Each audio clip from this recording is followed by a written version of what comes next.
যেমন pay scale না দিয়ে বা বিভিন্ন বৈষম্য তৈরি করে এইটা কিভাবে এত বৈষম্য নিয়েও সরকার মানে দিন অতিবাহিত করেছে। এখন নতুন সরকার আসছে, সবাই আশা করছে ভালো কিছু একটা হবে, কিন্তু তারাও তেমন কর্ণপাত করছেন না এখন পর্যন্ত। তো আর একটা বিষয় হচ্ছে, দেখেন সরকারি বিভিন্ন দপ্তরের মধ্যেই বিভিন্ন মানে বৈষম্য করে রেখেছে। এক হচ্ছে আপনার সচিবালয়ে এক ধরনের পদোন্নতির ব্যবস্থা, অন্য জায়গায় আরেক ধরনের পদোন্নতি ব্যবস্থা। দেখা গেছে আপনার কোনো জায়গাতে আপনার টিফিন ভাতা হচ্ছে একদিনে 400 টাকা, অন্য জায়গায় আপনার টিফিন ভাতা সারা মাসে মাত্র 200 টাকা। আর যে পেনশন দেওয়া হয়, পেনশনও যেহেতু পে স্কেলই কমে গেছে, পে স্কেল দেওয়া হচ্ছে না। যারা পেনশনে যাচ্ছে তারাও কিন্তু আসলে মানে খুবই অবস্থা খারাপ। তারাও গিয়ে যে টাকাটা পায়, টাকা দিয়ে তারা কিছু করতে পারে না, শারীরিক অসুস্থতায় ভুগে নানান সমস্যা, কিন্তু টাকার দোকান পায় না। তারা মানবতার জীবনযাপন করছে পেনশনে গিয়েও।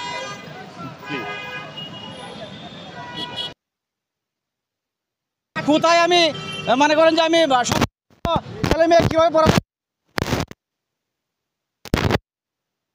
না, সেই সুবাদে আমরা আজকে মাঠে নামছি। এবং আমাদের যদি একটা কথা আছে না, যে হবে ভবিষ্যতে আমরা চাই, এখন বর্তমানে আমাদের এই দ্রব্যমূল্যের ঊর্ধ্বগতির কারণে 50% মহার্ঘ ভাতা এই বর্তমান জুনের বাজেটেই যাতে বাস্তবায়ন করা হয়, এবং পে স্কেল ঘোষণা করার পূর্ব পর্যন্ত 50% মহার্ঘ ভাতা দিয়ে আমাদেরকে আপনারা মানে আমাদের পরিবারকে রক্ষা করেন, বেঁচে থাকার পথ করে দেন।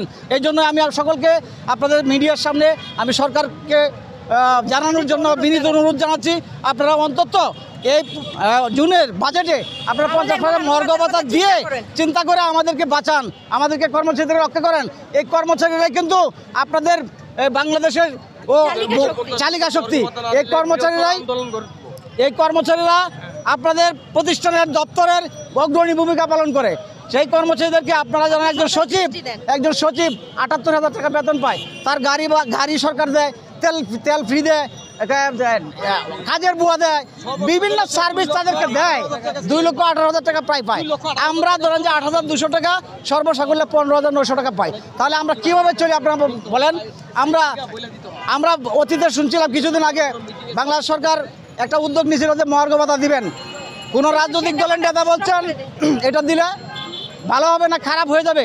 আপনি কি জানেন, রাজনৈতিক দলের নেতাদেরকে আমরা বলতে চাই, আমরা 15 লক্ষ কর্মচারী, আমাদের সাথে যদি 6 জন করে সদস্য হয় তাহলে 90 লক্ষ কর্মচারী, আত্মীয়-স্বজন যদি ধরি তো ডাবল হয়ে যাবে।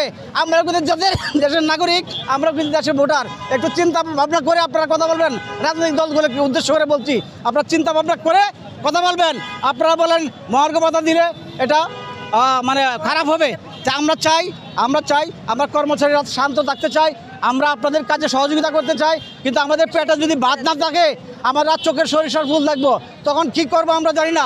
আমরা কঠোর থেকে কঠোর আন্দোলনে বৃহত্তর আন্দোলনে করবো। 200 টাকা টিফিন ভাতা।